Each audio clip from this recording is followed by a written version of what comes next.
Good evening. Well, it's good night technically now. Quick one really. Had my consultation this afternoon. Um, Very good. Lovely premises. Lovely environment to sit and wait for a bit. um, Arrived a little bit early, so had a little hover around the local location of where the offices are. It's quite nice.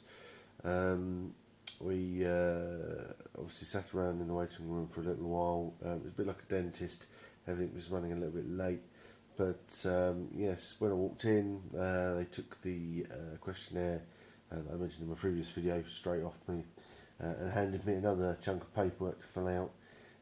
Just tick boxes mainly. Have you had heart problems and when was it? And do you suffer from heartburn, and if so, regularly, and that sort of stuff. Tick boxes, multiple choice sort of questions. They asked a quick question about local GP, phone number, fax number, address. So make sure you got them to handy. Otherwise, Google is your best bet. Also, you have to sign a couple of pages at the end of this booklet, just so it enables the hospital group to obtain your medical records from your GP. Obviously, if you don't sign that, they're not going to be able to find out about you, about any previous medical histories and things. Could get a bit sort of complicated unless you get it looked at. Firstly, I hadn't realised that they do it in a two-step process. I thought you were going to go see a surgeon. The surgeon would also talk to you about the costs involved in the aftercare and that sort of thing. However, they do it in two stages. Firstly, they take you in to see the surgeon. And you discuss any questions, queries you've got with them. And then the second stage is going to speak to the, it's sort of like a coordinator really. She sort of ties it all together in this case, and she was quite friendly. Discuss the aftercare, discuss what to expect, discuss costs, discuss the costs of aftercare. The hospital group gives you 2 years worth of cover for inflations and deflations of the band. After that, it's £110, I believe she said. She sort of went through all that with me, and that was good. Prior to all that, though, they do a simple weigh-in, get you down on a big square pad. You see the numbers rise and rise and rise. My weight was a little bit more on their scales than it was on mine. It tends to be an often thing when you go into hospitals and stuff. You always weigh more than you think you do. But they did do the weigh-in fully clothed. If I'd known that, I might have worn a lighter pair of trousers and potentially emptied my pockets from my car keys and all that sort of stuff beforehand. Anyway, surgeon, very nice chap, very to the point. He was quite sort of straight about what he thought about me going for a band. We discussed the different options. We discussed the balloon, the band, the sleeve, and the bypass. Now, he was suggesting that he thought the bypass may be the best option for me. Now, I've got a couple of things about the bypass that I'm not too happy with. It's one thing having something, if you like, added to your existing framework. Having a bypass would mean stuff being cut out and your entire sort of digestive system from the stomach downwards being reworked.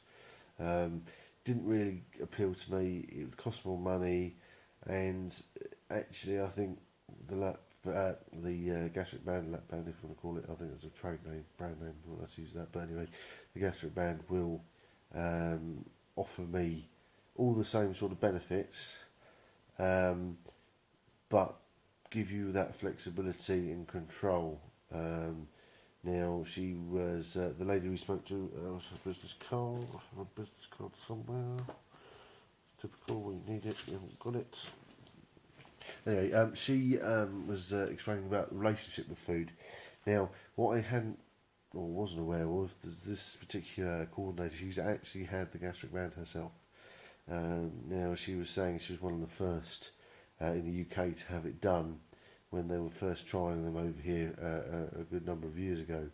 And she was a similar weight to I am now. And when I looked at her, actually, you'd look at her and think you're maybe too skinny. However, she was very understanding. She was talking about the relationship we have with food. Now, my relationship with food may be very different to your relationship with food, for instance. And her relationship with food sounded very similar to my scenario. So that was quite good. Her name, just for reference, it was Julie Tedder. And she's a patient care coordinator, is what her business card says. But she on there, you've got her email address, phone number, so you can contact her many different ways. Questions, queries. For instance, if you want to book transport, now that's something the hospital the hospital groups do provide. Without sounding like a salesperson, if you've got no way to get to their premises or their hospital to have the operation, it's obviously going to incur cost, but they will come pick you up from your house, take you to the hospital, do the procedure, make sure you're okay, take you back after you've been discharged, and then you know that could save anyone potentially thinking about, oh, how do I get there? What do I do? Now, my particular operation will be undertaken at their Orpington hospital, because of my BMI and my size. They have the right equipment there to deal with me. There are a few other hospitals that they've got that they might send you to. It all depends on obviously your location, etc. Now, yeah, I'm really happy with what I discussed. Feeling very positive about moving forwards. The cost was actually slightly under what I mentioned in my previous video, which was a bonus.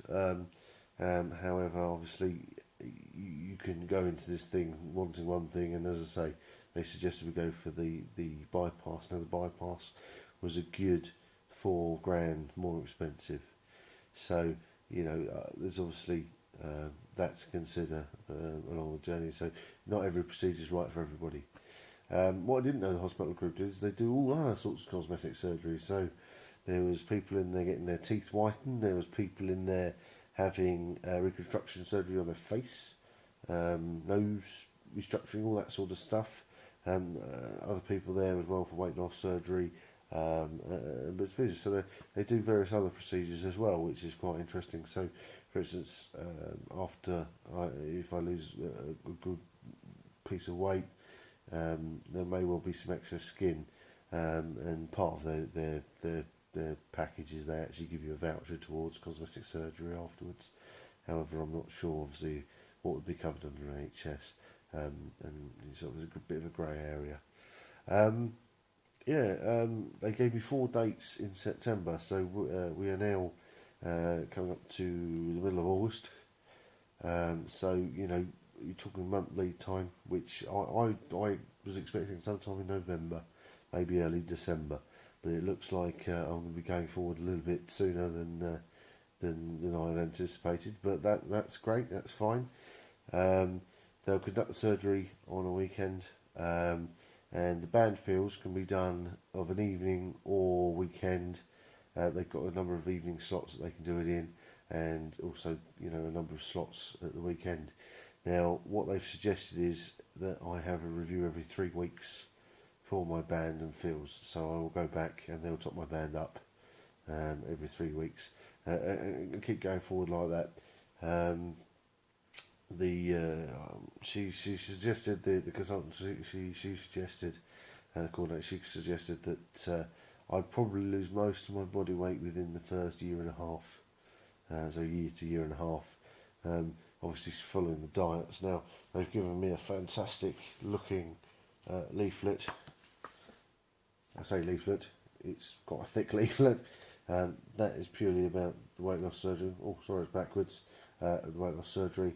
And they also give you another one, which is the patient information booklet. Now, as you can see, that's quite a sizable chunk as well. So that's a bit of evening reading for me to go through, and that basically goes through the procedure again, and reaffirms obviously what was discussed there. Quite a lot of fine print. I mentioned about reading the contract and all that sort of stuff. Quite a bit of fine print on the back of that. When you go there, you do not pay up front. They do not ask you to pay up front. What they ask you to do is consider the cost. They ask you, obviously, get you to terms and conditions. Basically, that's just basically telling me if I book it in and cancel it, then they'll still charge me for it, which is sort of, you should have expect that. You know, if you've rung up 3 days before your operation and cancelled it, you're wasting all sorts of people's time, and no one really likes that. Moving forward, I need to speak to my employer during the week. Hopefully, get a fixed date of when we can get the operation booked in for. As I say, they give me a list of I think 4 dates to choose from in September. If I look to sort of October, then so be it. But obviously, I want to try and work around existing plans. It may be. As I say, put off maybe to October, but we'll see. I'm keen to get it done as soon as possible. But then again, as I say, it needs to fit around me and my workload and family and all that sort of stuff. But really, that's it. I say all good things. Just to note, the parking outside the hospital group for your consultation. If you go on a Sunday, it's free, and obviously not because of the weekend you're not paying a congestion charge if you're travelling in from outside London, so that was a bonus as well. Really easy to find. Sat nav got me to the door. Fairly queuey sort of start stop through a lot of the central parts of London, but that was to be expected. So obviously, just make sure you leave yourself plenty of time. Always better to get there early than turn up late, even if they are running over. As I say, but it's a bit like a dentist. Sod's law. If you turn up 5 minutes before your appointment, you know, they'll say, oh, you know, straight in. But otherwise, you have to hover around for a bit and go find somewhere to have coffee.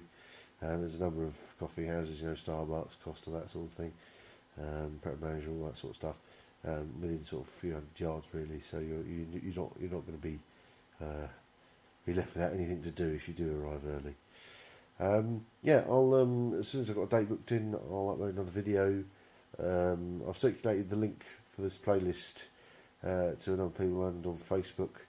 I do appreciate anybody who's taken the time to look at the videos that I'm going to be putting up. Sorry I ramble on, sorry they're a bit long. I will try and reduce them all to short snippets.